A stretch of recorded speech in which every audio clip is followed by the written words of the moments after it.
দর্শক, এই মুহূর্তে নির্বাচন কমিশনে আমরা যেতে চাই। সেখানে নির্বাচন কমিশনের সচিব কথা বলছেন গণমাধ্যম কর্মীদের সামনে। আমরা যুক্ত হচ্ছি সেখানে।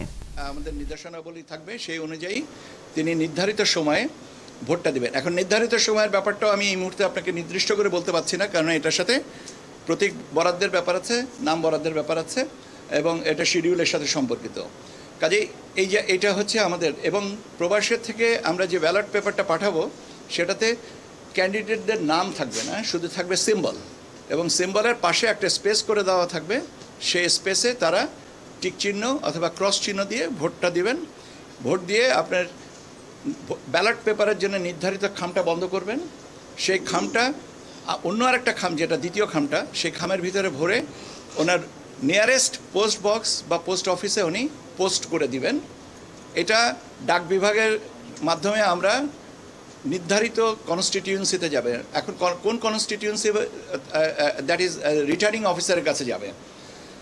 এখন আপনি প্রশ্ন করতে পারেন যে রিটার্নিং অফিসারের ঠিকানাটা পাবে কোথায়?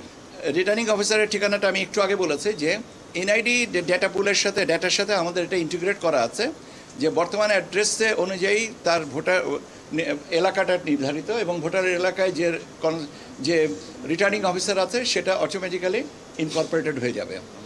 এবং এটা আমরা ম্যানুয়ালি করব না, এটা আমরা আপনার ডেটাটা পুল করে আমরা ইলেকট্রনিক্যালি বা আমাদের বলা যেতে পারে আমরা টেকনোলজির মাধ্যমে এটা প্রিন্টটা করে দেবো, যাতে কোনো ম্যানুয়াল টাচ না থাকে। কাজে আপনি বুঝতে পারতেছেন যে বড় খামটা, যেটার ভিতরে অন্য দুটো খাম থাকবে, সেটারও প্রিন্টিং, এবং দ্বিতীয় খাম যেটার মধ্যে আপনার ব্যালট পেপারের খামটা থাকবে, সেটাও সবটাই ডাক বিভাগ তার প্রিন্টিং প্রসেসটা নিশ্চিত করতেছেন। এখন ব্যালট পেপারটা স্বাভাবিকভাবেই আপনার নির্বাচন পোল ডেট, যেতে তাদেরকে ভোট দেওয়া হয় তার আগেই এসে পৌঁছাচ্ছে। পরে পৌঁছালে তো আর এটার কোনো দাম নেই। এখন রিটার্নিং অফিসার এটা তার জিম্মায় এটা সংরক্ষণ করবেন এবং ভোট গণনার সাথে এটা সমন্বয় করে ফাইনাল করবেন।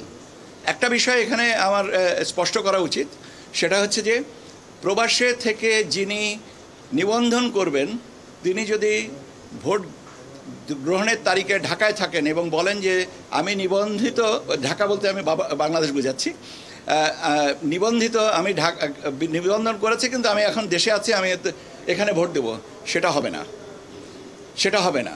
এখন কয়জনে নিবন্ধন করবেন, কিভাবে নিবন্ধন করবেন, কি পদ্ধতিতে নিবন্ধন করবেন, যে পোস্টাল আপনার, যেটা আমি বললাম যে আপনার একটা অ্যাপের মাধ্যমে, সেটা কতজনে নিবন্ধন করবেন, কবে নাগাদ করবেন, এই জিনিসগুলো কে করবেন এটা তার বিষয়।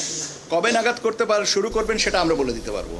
এটা একটু সময় দেন, শিডিউল ঘোষণার সাথে তো এটা সম্পর্কিত, আমরা ওইটা সিনক্রোনাইজ করে আমাদেরকে আপনাদের মাধ্যমে আবার সবাইকে জানিয়ে দেবো। দর্শক, আমরা তখন সরাসরি নির্বাচন কমিশনের সচিবের বক্তব্যে ছিলাম।